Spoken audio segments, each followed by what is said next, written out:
Hey everybody, welcome to the Wee Garden Homestead. I have a short disclaimer for this video.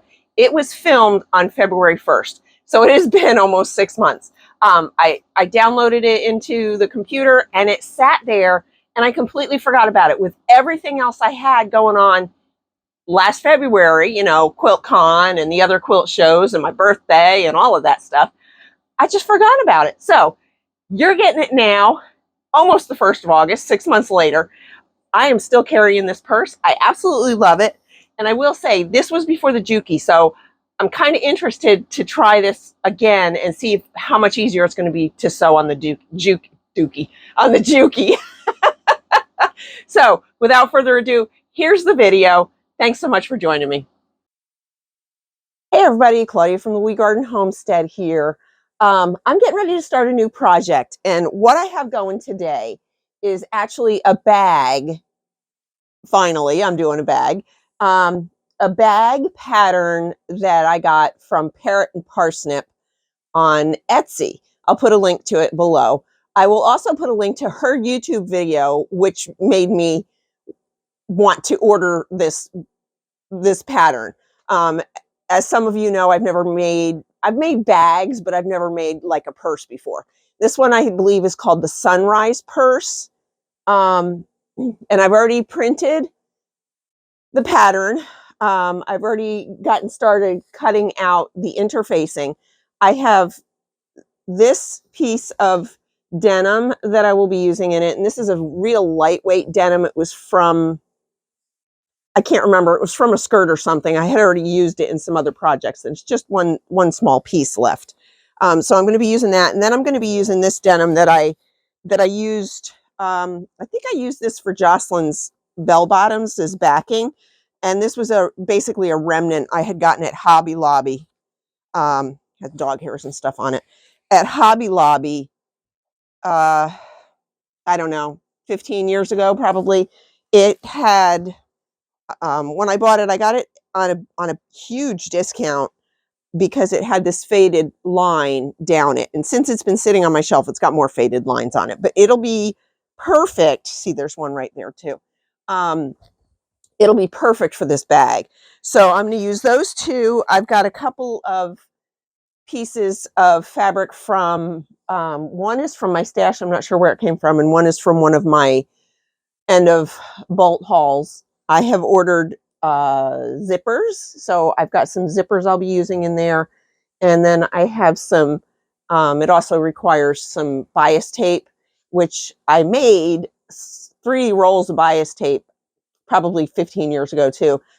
Did them, stuck them in a drawer and forgot about them. So I pulled out those, and I'll be using one of those for inside.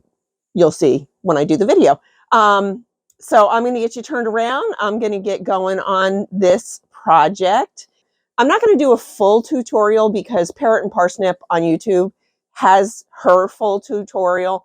But I'll take you along as I go. And she's a very sweet young lady out of, I think she's in London. I found her this week and I have been addicted to her videos. So without further ado, we're going to get turned around and get going on this.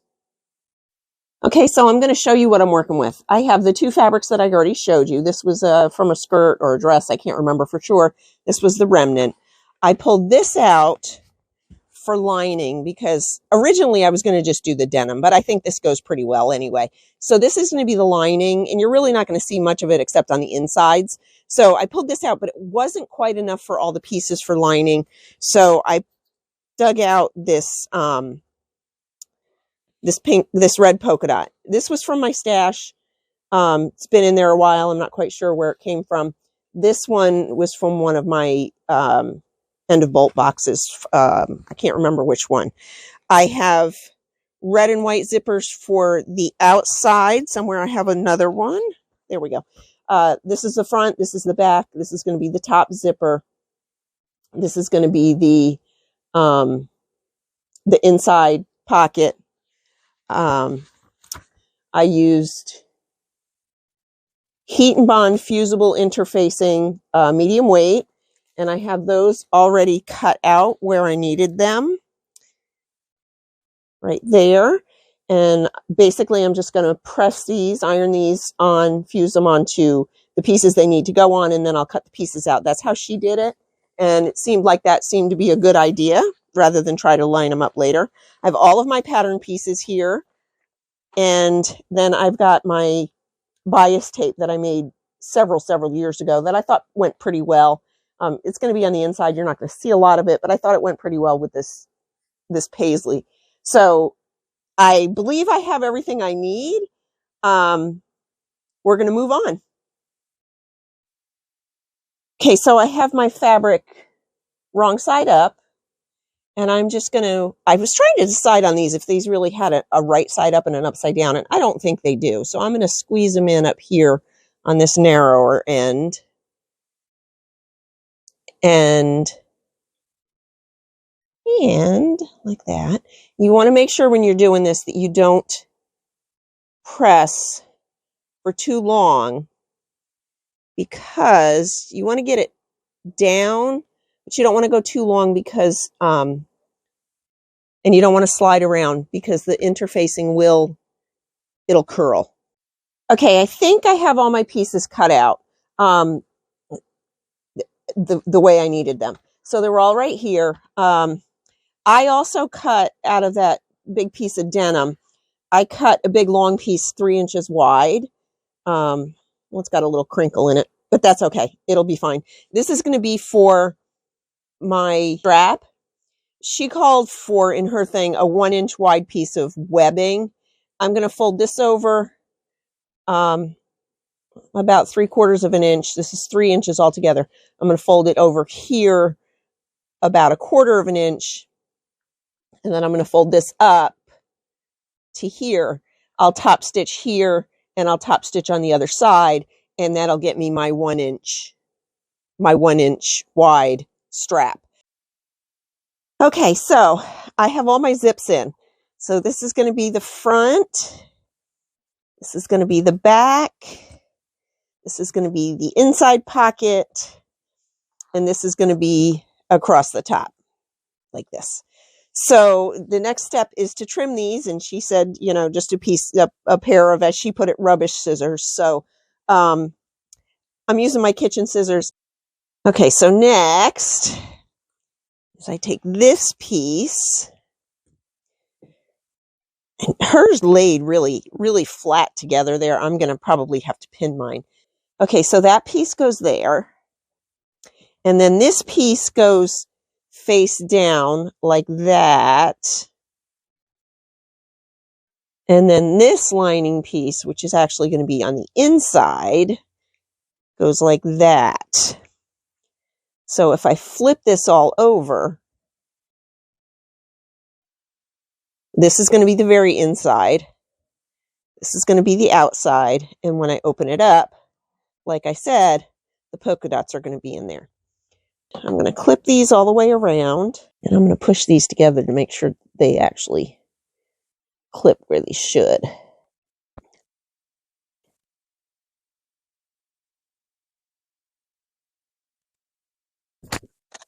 And then I believe I have to do the same with the back. I'll tell you what, these Wonder Clips are wonderful. I don't know where they've been all my life. Okay, now, gotta go see what's next. I am so excited that this seems to be working the way it should. Okay, my next step is going to require 2 D-rings, and she used the web. I took looked like she cut her piece about 3 inches long. So I took a 3x3 square. I folded 1/4 of an inch here. I folded about 3/4 of an inch over here. And then I folded this to almost to the edge. I'm going to top stitch here. I have 2 of these, one for either side. I'm going to top stitch here and here. And then I'm just, so they match, I'm going to go there. And then these are going to go through these rings. Okay, so the next part is to put the sides, bottom, and top together. So I have all my pieces here. And the first thing she did was she put this through, and I want to make sure I've got this seam side on towards the thing.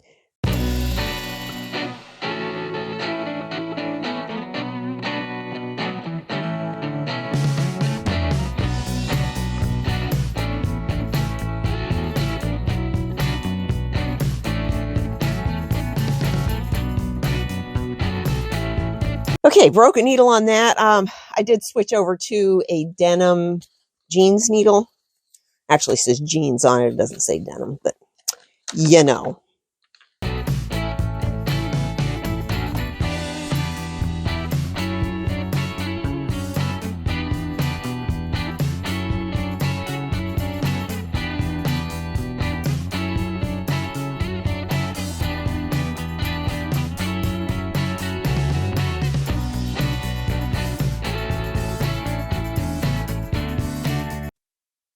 Okay, I got that done.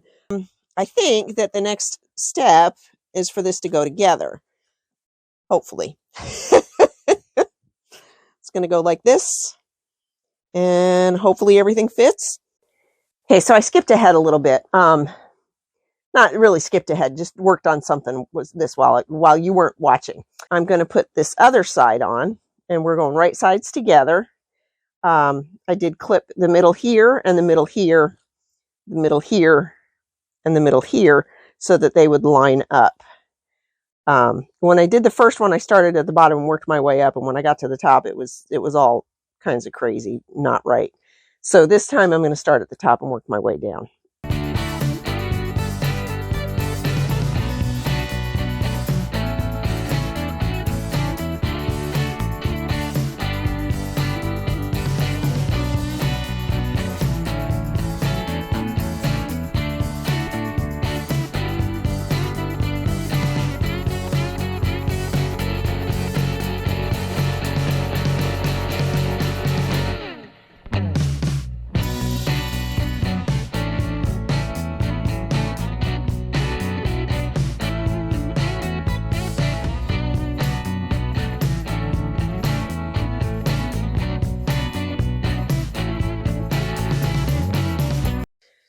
Okay, that's all stitched.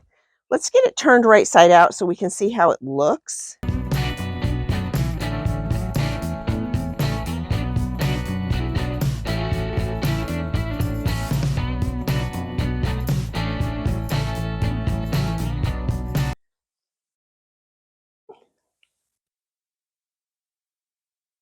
Okay, that's one side. That's the other side. It's got to really be worked out. But the next step is for me to put the bias tape on the inside on these seams. Okay, whew. It's not pretty, but it's on. And actually, this side, the first side looks worse than the second side. I kind of got the hang of it here. Let's get it turned right side out. Got a couple threads here and there, but I think most of them are not attached.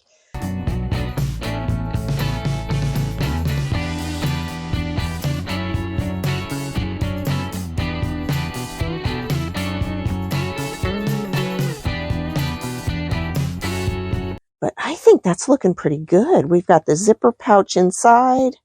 I think next time I'll make that a little higher, or maybe just leave it out and put a instead of a zipper, just a pocket. Got this one with the polka dots inside. How sweet! We've got the tabs for the strap. We've got this one with the polka dots inside. How sweet!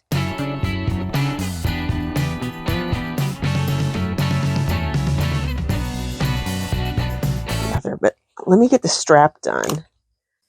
Okay, and just like that, this is finished. I did it exactly how she said, and I'm not sure I like the swivels. I might, if I was going to do another one, maybe not put the swivels on. I'm not sure. I did give it a press around here just to try and get those corners a little crispier, but I think it looks great. I trimmed off all of the extra threads that I could find. Oh, there's a little crinkle right there too. Again, things that really don't matter. It fits my little wallet and my cell phone and has a little bit of extra room. So I'm very happy with it.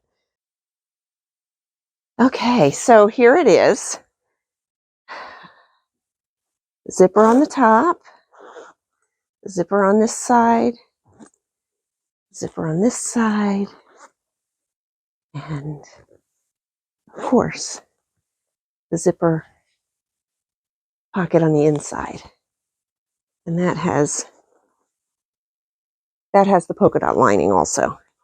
So it's got the nice long strap, so I can wear it either this way or I can wear it crossbody.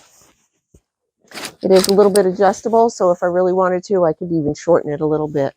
I am so thrilled with how this turned out. I will be making some more of them. I'm not sure that that's going to be next on my list, but there will be more coming.